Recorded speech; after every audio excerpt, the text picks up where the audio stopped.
Bonjour à toutes et à tous, aujourd'hui sur educatif.fr on va travailler une petite notion sur les quantificateurs et je vais utiliser un exemple qui est la définition d'une suite majorée et d'une suite minorée pour vous expliquer des petites notions sur les quantificateurs. Alors les quantificateurs, vous l'avez déjà fait, ce sont tous ces symboles là, quel que soit, et il existe.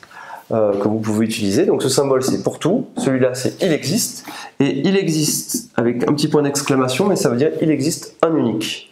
Quel que soit, il existe un unique.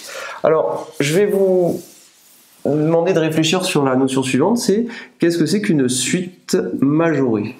Alors une suite majorée, comme son nom l'indique, eh bien c'est une suite qui vérifie cette propriété. Alors vous remarquerez toujours que ces propriétés, on passe un certain temps à les énoncer en français et à les expliquer. Cependant, en mathématiques, on a envie de les expliquer simplement avec une écriture condensée.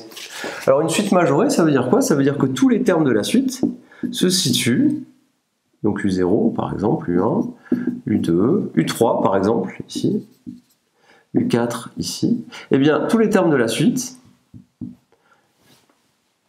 ne dépasse pas la valeur m. Comment est-ce qu'on va écrire ceci? Si on veut l'écrire simplement et qu'on veut l'expliquer à quelqu'un, on dira c'est très simple, tu prends tous les termes de ta suite, tu les écris et tu t'aperçois qu'ils sont tous plus petits que m. Attention, m, c'est une valeur qui convient pour toutes les valeurs de la suite. C'est pas à chaque fois que j'ai une valeur, il y a un m, et à chaque fois que j'ai un terme de la suite, il y a une autre valeur de m. Donc l'idée c'est d'écrire ceci, c'est de dire il existe m, réel, tel que, pour tout entier naturel n, qu'est-ce qu'on a? On a un qui est inférieur ou égal à m.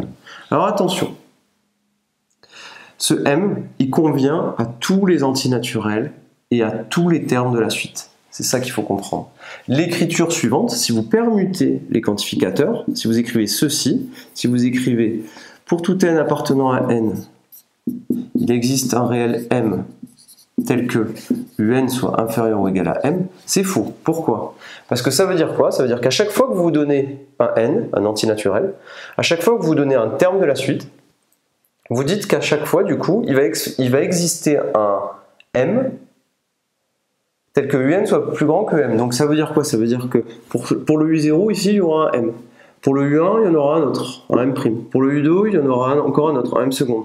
Et ce n'est pas ce qu'on voulait expliquer sur la notion de suite majorée.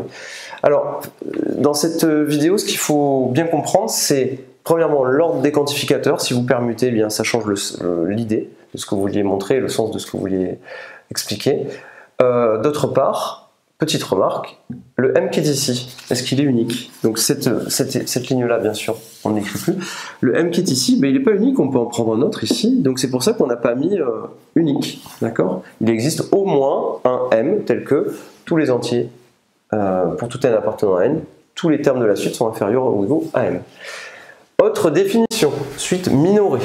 Alors, suite minorée, je vous engage dès maintenant à essayer de l'écrire. Je pense que vous pouvez facilement comprendre ce que c'est. Faisons un schéma. Ici, petit m, ici, toutes les valeurs de ma suite. Qu'est-ce que ça veut dire? Ça veut dire que tous les termes de la suite sont supérieurs ou égaux à m.